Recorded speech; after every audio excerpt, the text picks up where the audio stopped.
Coucou à tous, c'est Ice Creamy. Aujourd'hui, on va se faire une petite confidence.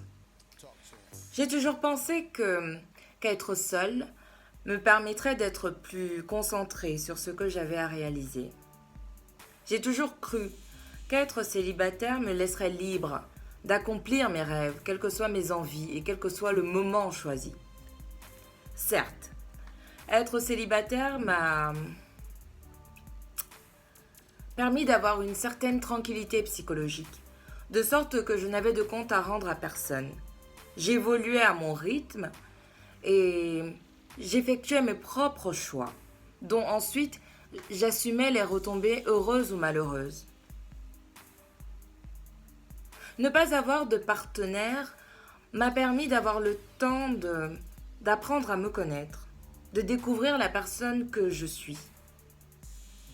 Ainsi, j'ai pu sonder mon cœur afin d'y déceler mes désirs les plus profonds. Mais il me manquait quelque chose. Il me manquait une oreille pour m'écouter. Il me manquait une voix pour me bercer. Il m'a manqué une épaule sur laquelle me reposer. Il m'a manqué quelqu'un pour assurer mes arrières.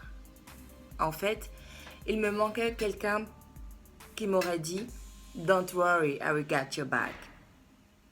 Cette présence qui m'a tant manqué, je l'ai eue aux côtés d'un compagnon qui m'a respecté, qui a compris mes besoins, qui m'a soutenu dans mes ambitions, qui m'a poussé dans mes projets, qui m'a poussé à aller toujours plus loin, à voir toujours plus grand.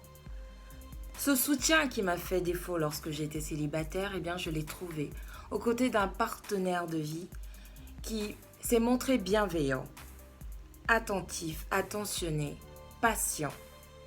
Une personne qui a su dévoiler des facettes de ma personnalité qui m'étaient jusque-là inconnues. Une personne qui a su soit m'encourager, soit me mettre en garde lorsqu'il le fallait. Bien souvent, on nous parle des rencontres amoureuses, de comment séduire l'autre, ou de comment mettre l'harmonie dans son couple, ou bien alors de comment réparer un couple lorsque celui-ci se trouve brisé par des tromperies, des mensonges. Moi-même, j'ai déjà fait une vidéo sur l'infidélité, sur le couple.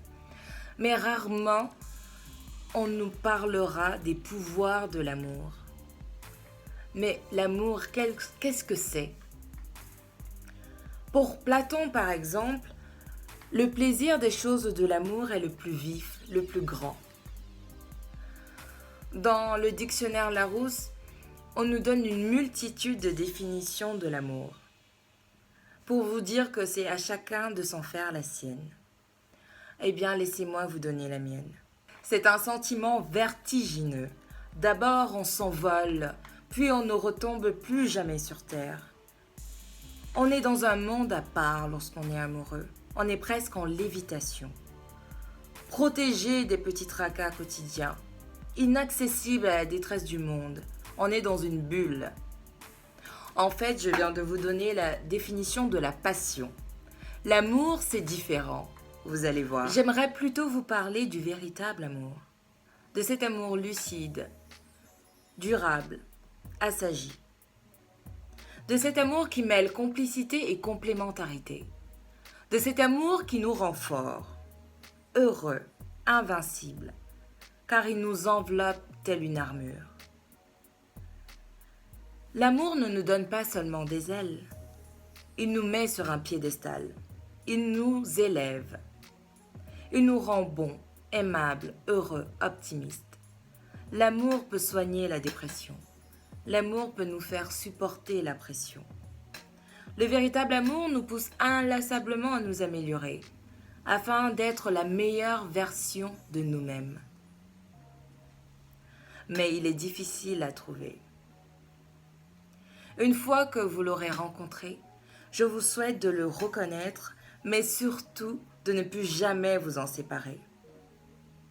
N'oubliez pas, aimer, ce n'est pas se regarder l'un l'autre, mais c'est regarder ensemble dans la même direction, comme le disait de Saint-Exupéry. À bientôt, salut!